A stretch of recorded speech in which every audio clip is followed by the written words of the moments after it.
Pernah kebayang nggak ada perusahaan yang profitnya itu meroket gila-gilaan, tapi di saat yang sama kondisi keuangannya justru lagi bahaya?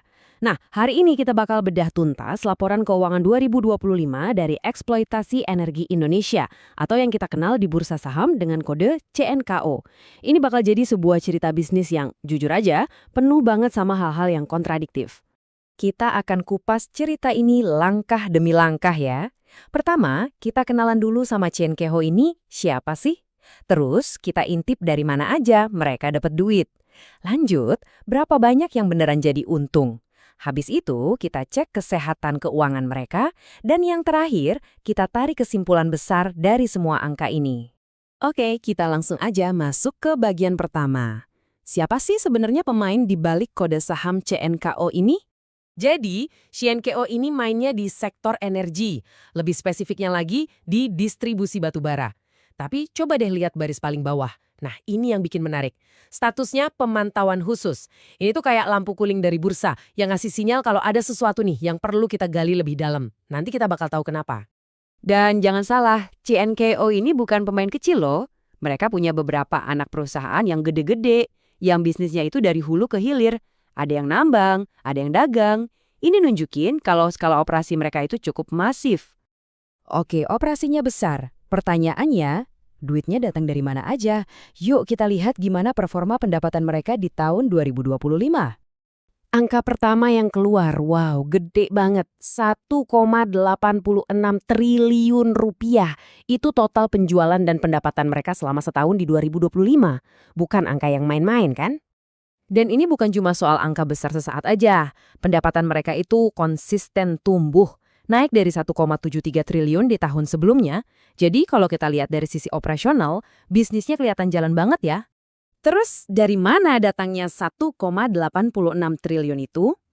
Jawabannya hampir semuanya. 99% itu dari penjualan batu bara. Ini nunjukin fokus bisnis mereka yang super tajam. Tapi di sisi lain, ini juga bisa jadi pedang bermata dua. Karena artinya mereka bergantung banget sama satu komoditas. Oke, pendapatan besar itu keren. Tapi yang paling penting buat investor kan, setelah semua biaya operasional, biaya ini itu dibayar, berapa sih yang nyangkut di kantong? Perusahaan ini beneran untung atau enggak? Jadi, dari total penjualan tadi, setelah dikurangi harga pokoknya, mereka dapat laba kotor 380 miliar. Terus dipotong lagi sama biaya-biaya lain kayak gaji, administrasi, bunga bank, dan lain-lain. Barulah kita sampai ke angka laba bersihnya. Dan ini dia angka akhirnya. Laba bersih sebesar 195 miliar rupiah untuk tahun 2025. Angka yang sangat-sangat solid. Tapi yang lebih bikin kaget lagi itu bukan cuma angkanya, tapi pertumbuhannya. Coba lihat ini. Laba mereka itu loncat hampir 3 kali lipat dari cuma 71 miliar di tahun 2024. Ini lompatan profitabilitas yang luar biasa. Nah, buat para pemegang saham, ini jelas musik yang indah di telinga. Laba per sahamnya ikutan terbang. Dari sekitar 8 perak jadi hampir 22 perak. Sampai titik ini ceritanya kelihatan positif banget kan? Nah, sekarang kita masuk ke bagian yang paling krusial dari cerita ini. Laba yang gede itu harus ditopang sama fondasi keuangan yang kuat. Yuk kita bedah neraca keuangan mereka. Kita bandingin apa yang mereka punya sama apa yang jadi utang mereka. Disinilah ceritanya berbalik 180 derajat. Di satu sisi, total aset atau harta perusahaan itu sekitar 700 miliar rupiah. Tapi di sisi lain, total utangnya mencapai hampir 2 triliun rupiah. Jomplang banget kan?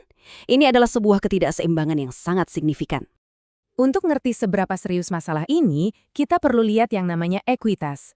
Gampangnya gini, ekuitas itu nilai bersih perusahaan, aset dikurangi utang. Kalau angkanya positif, artinya perusahaan masih punya nilai. Tapi kalau negatif, dan inilah jawabannya. Ekuitas CNKO itu minus 1,26 triliun rupiah. Maksudnya apa? Maksudnya kalaupun perusahaan ini jual semua asetnya, uangnya masih belum cukup buat bayar semua utangnya. Nah, inilah alasan utama kenapa saham mereka masuk ke daftar pemantauan khusus. Jadi, kita punya dua cerita yang super kontras di sini. Di satu sisi, labanya meroket. Di sisi lain, fondasi keuangannya rapuh banget. Terus kesimpulannya gimana dong? Kalau kita rangkum, gambaran besarnya tuh kayak gini. Di kolom kabar baik, performa operasinya keren banget. Pendapatan naik, laba melonjak tajam. Ini nunjukin bisnis intinya jalan dengan baik.